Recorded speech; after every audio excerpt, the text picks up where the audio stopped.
दुनिया हमारी तरक्की का एतराफ कर रही है और पाकिस्तान स्टॉक एक्सचेंज दुनिया की 10 बेहतरीन मार्केटों में शुमार की जा रही है। नवाज शरीफ।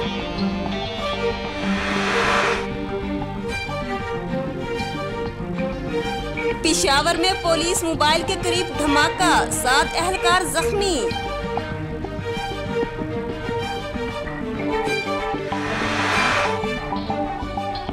अफगानिस्तान के साथ सरहद महफूज बनाने के लिए FC का स्पेशल विंग बनाने का फैसला।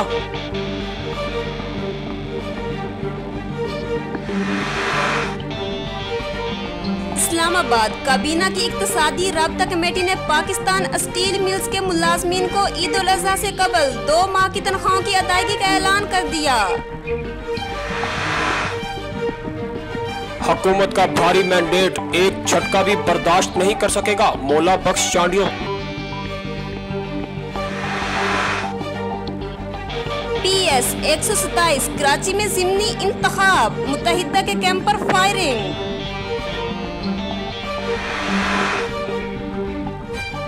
बीस पाकिस्तानी आज़मीन हज वफात पा गए, 1234 अस्पताल में दाखिल।